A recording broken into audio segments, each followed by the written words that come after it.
I remember the lights more than anything else. They were warm and golden, hanging from the ceiling like captured stars, casting a soft glow over every smiling face in the ballroom. The entire venue looked like something out of a dream, white roses arranged perfectly on every table, candles flickering in glass holders, crystal decorations catching the light and scattering it across polished floors. Everything looked flawless, carefully planned, carefully executed, just like the life I thought I was choosing. I stood in the center of it all in my white dress, feeling the weight of layers of fabric wrapped around me, the delicate veil brushing against my shoulders. Guests kept approaching me with wide smiles and shining eyes. "You look stunning. You two are perfect together. This is the happiest day of your life." I nodded, I laughed, I thanked them. I played the role of the glowing bride so convincingly that even I almost believed it. Daniel looked radiant that night. He had never appeared more confident, more certain, more alive. Every time our eyes met across the room, he smiled at me like he had won something precious. And maybe he had always been sure about me. From the beginning, he spoke about our future as if it was already written. A house in the suburbs. Sunday breakfasts. Family vacations. Stability. Security. Commitment. He was the kind of man who built foundations instead of chasing fireworks. And for years, I told myself that was exactly what I wanted. We met 5 years ago at a mutual friend's dinner party. He was polite, attentive, thoughtful in ways that felt rare. He remembered small details about me. He listened when I spoke. He followed through on promises. Being with him felt calm, predictable, safe. There were no sudden arguments, no dramatic breakups, no sleepless nights wondering where I stood. With Daniel, I always knew where I stood. I was loved, deeply and unquestionably. So why, on my wedding night, did I feel like something inside me was unsettled? It wasn't panic. It wasn't cold feet in the dramatic, movie scene sense. I walked down the aisle without trembling. I said my vows clearly. I meant them, at least the parts of them that I understood. But beneath the excitement and celebration, there was a quiet whisper inside me asking a question I refused to answer. Is this the life you truly want, or the life you think you should want? I ignored that voice. I buried it under planning details and guest lists and floral arrangements. It was easier to focus on logistics than emotions. Emotions are messy, logistics are controllable, but there was another reason that whisper refused to disappear. Ethan. I hadn't seen him in almost a year before that night. We had ended things in a way that felt unfinished, like closing a book halfway through the final chapter. Ethan was nothing like Daniel. Where Daniel was steady, Ethan was unpredictable. Where Daniel planned 5 years ahead, Ethan lived in the moment. Loving Ethan had felt like standing too close to fire, thrilling, dangerous, impossible to ignore. We met years before I ever knew Daniel. Back then, I believed Ethan would be the man I married. We were intense from the beginning. Long conversations that lasted until sunrise. Arguments that burned hot but ended in laughter. Ambitions that stretched beyond ordinary expectations. He didn't promise me safety. He promised me experience, growth, passion, and that both attracted and terrified me. The reason we ended wasn't lack of love. It was fear. He couldn't guarantee stability, and I convinced myself that love without guarantees wasn't enough.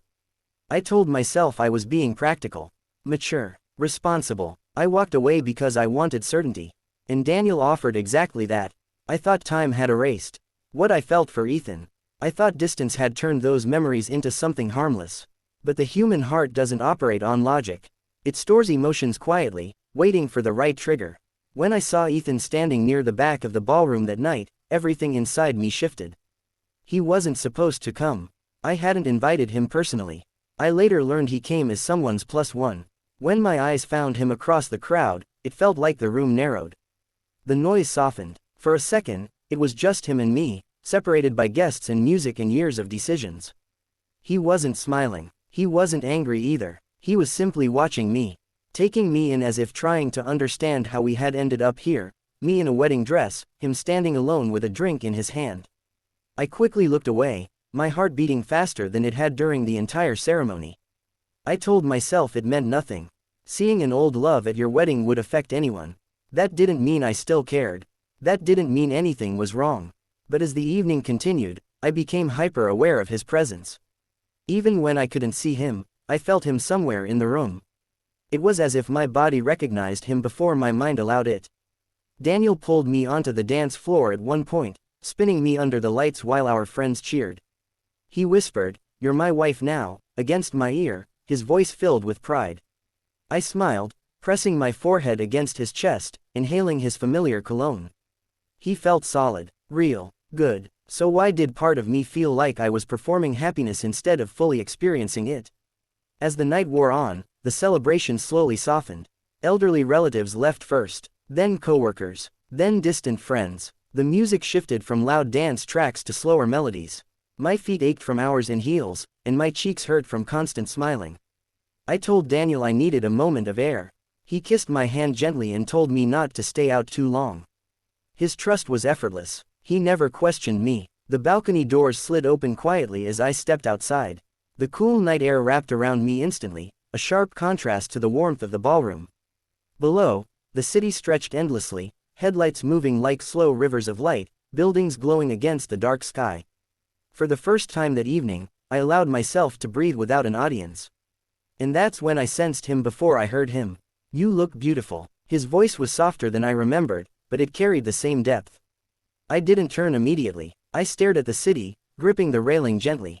"You shouldn't be here," I said, my voice steady despite the storm rising inside me. "I know," he replied. "I thought I could handle it.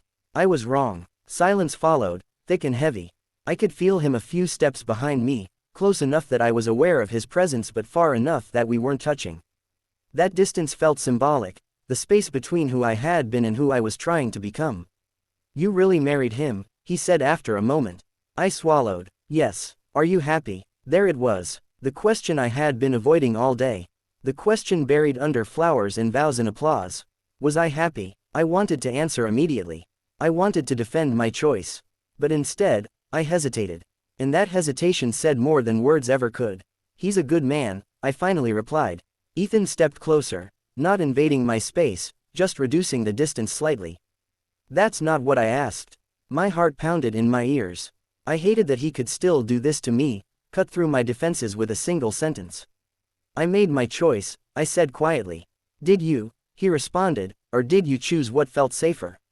The wind picked up slightly, lifting the edge of my veil. I closed my eyes for a brief second, steadying myself. I had spent a year convincing myself that walking away from him had been the mature decision. That love alone wasn't enough without structure. That passion fades but stability lasts. But standing there in my wedding dress, with my husband inside celebrating our future, I couldn't deny that a part of me felt unfinished. "I couldn't build a life on uncertainty," I said. "And I couldn't promise something I wasn't ready for," he answered. "That doesn't mean I didn't love you."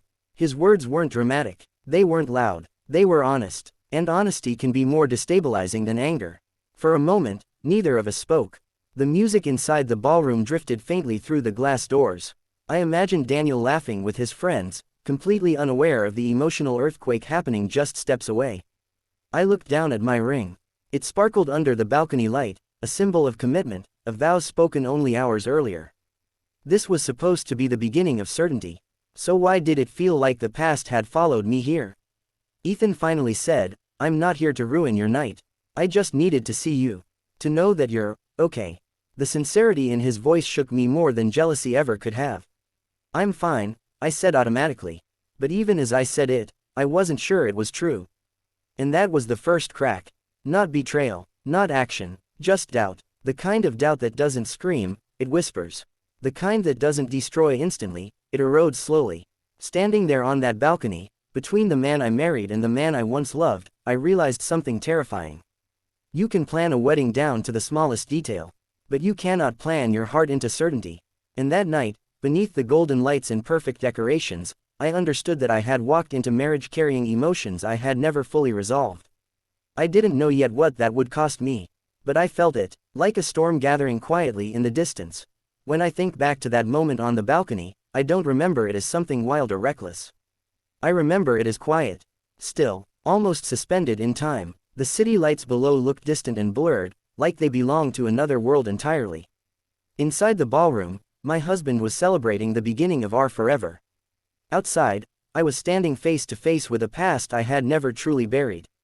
Ethan moved a little closer, slowly, carefully, as if he understood that one wrong movement could shatter whatever fragile control I had left. I could feel the warmth of him now, close enough to remind me of nights long before Daniel ever entered my life. There was no anger in his expression, no bitterness. Just something heavy and unfinished. "I didn't come to make this harder," he said quietly. "I just needed to see you one last time." One last time. The words settled deep in my chest. Weddings are supposed to symbolize closure of the past, the sealing of a new chapter. Yet here I was, confronting the very chapter I had tried to close without fully reading. "You shouldn't have," I whispered, though my voice lacked conviction. "I know," he answered. "But tell me something honestly. When you walked down that aisle, did you feel completely sure?" The question hit me harder than I expected. I had rehearsed vows, smiles, poses for photos. I had prepared for everything except that. Certainty is something you're expected to feel automatically on your wedding day. No one prepares you for doubt. No one tells you what to do if part of your heart is still somewhere else. "He loves me," I said, deflecting again. "That's not what I asked," he replied gently. I hated that he could still read me. With Daniel, I was composed, steady, predictable. With Ethan, I felt exposed, like he could see the thoughts I tried to hide from myself. The truth was complicated. I loved Daniel. I cared for him deeply. He was good to me in every way that mattered. But loving someone and being fully certain about forever are not always the same thing. The wind picked up, brushing my veil against Ethan's arm. Neither of us moved to adjust it. The physical closeness was subtle but undeniable. My pulse was racing, not from excitement but from emotional overload. I felt like I was standing on the edge of something irreversible. "You chose him because he's safe," Ethan said softly. "You chose him because he gives you guarantees. I never could." "You couldn't promise stability," I replied. "You were always chasing something. A new project, a new idea, a new city. And you wanted roots," he said. "Yes." He nodded slowly. "I understand that now. I just wish I had understood it sooner." There was no accusation in his voice. That almost made it worse. If he had been angry, defensive, jealous, it would have been easier to push him away. But he wasn't trying to win me. He wasn't trying to break my marriage. He was simply standing there, honest about what we had lost. "I never stopped loving you," he admitted quietly. The words didn't shock me. Deep down, I had always known. What shocked me was the realization that part of me had never stopped either. I had just convinced myself that maturity meant choosing practicality over passion. I told myself love would grow into something calmer, something steadier. But calm isn't the same as complete. I looked at my wedding ring again. It glittered under the balcony light, symbolizing vows spoken only hours earlier. Promises of loyalty, faithfulness, devotion. Words that now felt fragile. "This is wrong," I said, though I didn't step away. "Yes," he agreed. That agreement lingered between us. Wrong. We both knew it. There was no confusion about the moral line we were standing near. The problem was that emotional lines are harder to see than physical ones. They blur. They shift. And sometimes, by the time you realize you've crossed them, it's too late. I tried to forget you, I confessed before I could stop myself. I tried to convince myself that what we had was just intensity. That it wouldn't last. And he asked. And I don't know if I was right. That was the most honest thing I had said all night. Inside, faint laughter echoed through the glass doors. Someone clinked a glass. Music shifted into another slow song. My husband was in there, probably telling someone how lucky he felt.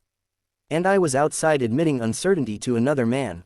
Ethan reached out slowly, not grabbing, not pulling, just brushing his fingers lightly against my hand. It was a simple touch. Gentle, familiar. But it carried years of history. My breath caught in my throat. For a split second, I could have pulled away. That was the moment that still replays in my mind more than anything else. Not what followed, but that pause. That choice. I didn't pull away. Instead, I let my fingers rest against his. The contact felt like reopening a door I had locked but never fully sealed. Memories flooded back. Late-night conversations, spontaneous road trips. The way he looked at me like I was something extraordinary rather than simply dependable. "You don't have to prove anything to me," he said quietly. "I just needed to know if what we had was real." "It was real," I answered immediately. And that was the truth. What we had wasn't a fantasy. It wasn't immature. It was simply complicated. We ended not because we lacked love, but because we lacked timing. He stepped closer then, slowly, giving me every opportunity to move away. My back touched the balcony railing. The city stretched behind me like a Silent witness. My heart pounded so loudly I wondered if he could hear it. This is your last chance to walk away, he murmured. I should have taken it. Instead, I whispered, I know. And I stayed. What happened next wasn't dramatic or cinematic in the way people imagine betrayal to be. There were no fireworks, no wild urgency. It was quiet, emotional, heavy with unresolved feelings. It was two people colliding with everything they never finished. It was weakness wrapped in nostalgia. It was a decision made in a moment of doubt rather than clarity. And the moment it was over, reality crashed down on me. I stepped back first. The cool air hit my skin like a warning. I looked at my dress, at the delicate lace, at the ring still on my finger. I felt like I was standing outside my own body, watching someone else make a mistake I could no longer undo. What have I done? I whispered. Ethan didn't look victorious. He looked devastated. You need to figure out what you really want, he said. Because this isn't fair to him. Or to you. The mention of Daniel felt like a punch to my stomach. My husband. The man who trusted me completely. The man who had just promised me forever in front of everyone we loved. Guilt began to bloom inside me, slow but suffocating. Ethan stepped back, creating distance this time. I won't contact you again, he said quietly. Not after tonight. I just needed to know. And with that, he walked toward the balcony doors, pausing only once before disappearing inside. I stayed outside alone, gripping the railing, trying to steady my breathing. The city lights didn't look romantic anymore. They looked cold. I realized something in that moment that terrified me more than the betrayal itself. The act hadn't been impulsive in the way people imagine cheating to be. It had been the result of unresolved emotion, of doubt I had ignored, of honesty I never allowed myself to confront before saying my vows. The betrayal didn't begin on the balcony. It began when I walked down the aisle still carrying someone else in my heart. After several minutes, I forced myself to go back inside. I fixed my veil, smoothed my dress, practiced a smile in the reflection of the glass door. When I re-entered the ballroom, Daniel immediately noticed me. He crossed the room with concern in his eyes. Hey, he said softly, brushing a strand of hair from my face.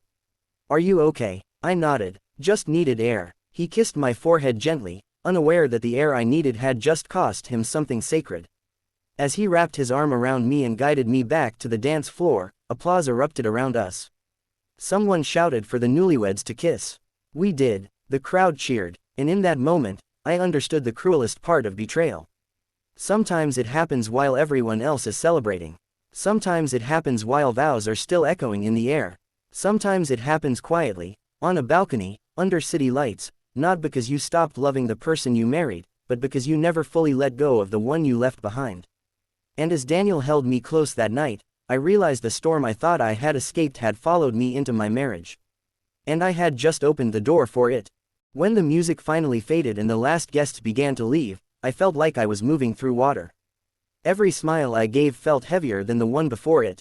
Daniel never noticed, or maybe he noticed something small but chose to interpret it as exhaustion. Weddings are overwhelming. Brides get tired. No one questions that. We rode up to the hotel suite just after midnight. The elevator doors closed, and for the first time all evening, we were completely alone. Daniel wrapped his arms around my waist from behind and rested his chin on my shoulder. You're my wife, he said softly, almost in disbelief, like he still couldn't believe his luck.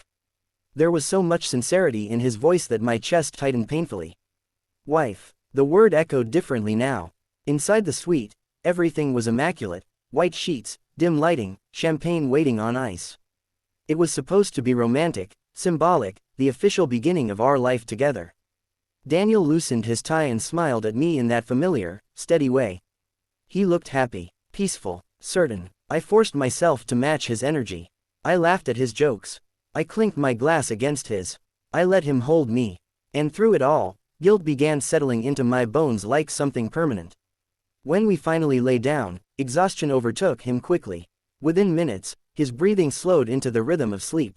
I remained awake, staring at the ceiling, replaying every second of the balcony in my mind. Not the physical details, those blurred. What stayed sharp was the choice. That pause before I could have stepped away. That moment where I knew exactly what I was risking. I turned my head and looked at Daniel sleeping beside me.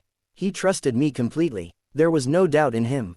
No hesitation. He had entered this marriage with a full heart and a clear conscience. I had not. The next morning, sunlight poured through the curtains in soft golden streaks. Daniel woke up smiling. He pulled me close and whispered, "Good morning, Mrs." Like it was the sweetest joke in the world. I smiled back automatically, but inside something fractured further. I realized then that betrayal doesn't always feel dramatic. Sometimes it feels quiet and suffocating. Like carrying a secret that grows heavier by the hour. We left for our honeymoon 2 days later. On the outside, everything looked perfect. We posted photos. We laughed at dinner. We walked along the beach at sunset. Anyone watching us would have seen a couple deeply in love. And in many ways, we were. That's what made it worse. I wasn't unhappy with Daniel. I wasn't neglected. I wasn't mistreated. The betrayal had nothing to do with him failing me. It had everything to do with me failing to confront my own truth. At night, when he slept, I lay awake again. My mind replayed Ethan's question, "Did you feel completely sure?" I tried to silence it. I told myself it was over. A mistake. A moment of weakness that would never happen again. I promised myself I would bury it so deep that it would disappear. But guilt doesn't disappear. It transforms. It changed the way I looked at Daniel. It changed the way I responded to his affection. I started overcompensating, trying too hard to be attentive, too eager to please. I thought if I could be perfect enough moving forward, it would somehow cancel out what happened. Daniel began to notice subtle shifts. "You seem distant sometimes," he said one evening a few weeks after we returned home. I brushed it off as stress. Wedding fatigue. Adjusting to married life. He accepted my explanations because he trusted me. That trust felt like a weight pressing against my chest. Months passed, but the memory of the balcony never faded. It wasn't about missing Ethan anymore. In fact, he kept his word and never contacted me again. The silence from him was almost merciful. What haunted me wasn't longing. It was the realization that I had entered marriage with unresolved emotions. I had said vows while part of my heart was still divided. The betrayal didn't feel like a single event anymore. It felt like a crack running quietly through the foundation of our marriage. One night, about 6 months after the wedding, Daniel asked me again, "Are you happy?" The question froze me. It was the same question Ethan had asked on the balcony, but coming from my husband, it carried a different kind of gravity. Daniel wasn't suspicious. He wasn't accusing me of anything. He was simply trying to understand the distance he felt. And in that moment, I understood something devastating. Even if he never found out about the balcony, the doubt inside me would continue to shape our marriage. Secrets create walls, and I had already built one. I didn't confess that night. I told him I was just overwhelmed with work. He nodded, but I saw uncertainty flicker across his face for the first time. It was small, but it was there. The beginning of erosion. The guilt became unbearable after that. It wasn't loud. It didn't scream at me during the day. It whispered at night. It reminded me every time he held my hand in public. Every time he introduced me proudly as his wife. Every time he spoke about our future with confidence. I realized I had stolen something from him, not just loyalty, but clarity. He believed he married someone who was fully present, fully certain. And I hadn't been. The confession happened on an ordinary evening. There was nothing dramatic about it. We were sitting at the kitchen table after dinner. The dishes were still in the sink. The television was playing softly in the background. I looked at him and suddenly felt exhausted from carrying the truth alone. "There's something I need to tell you," I said. He immediately turned off the TV. The conversation that followed is one I will never forget. I didn't give explicit details. I didn't describe moments. But I told him enough. I told him that on our wedding night, I had stepped outside and made a choice that betrayed him. I told him it wasn't about love for someone else. It was about unresolved feelings and doubt I should have faced before marrying him. Daniel didn't yell. He didn't throw anything. He just sat there, very still. The silence in the room felt heavier than any scream could have. I watched the realization settle into his eyes. The trust he had given so freely began to fracture quietly. On our wedding night, he asked, his voice almost calm. Yes. That single word felt like it weighed 1,000 pounds. He stood up slowly and walked to the window. For several minutes, he said nothing. I wanted him to shout, to argue, to react with anger, but his quiet disappointment was far worse. It felt like watching something sacred break in slow motion. "I trusted you," he said finally. And that was the moment I understood the full damage. Cheating isn't only about physical betrayal. It's about shattering someone's perception of reality. I had altered his memory of our wedding night forever. What he remembered as pure joy would now always be stained with doubt. 2 weeks later, he moved out. There were no dramatic scenes. No public confrontations. Just a quiet separation. He told me he needed space to think.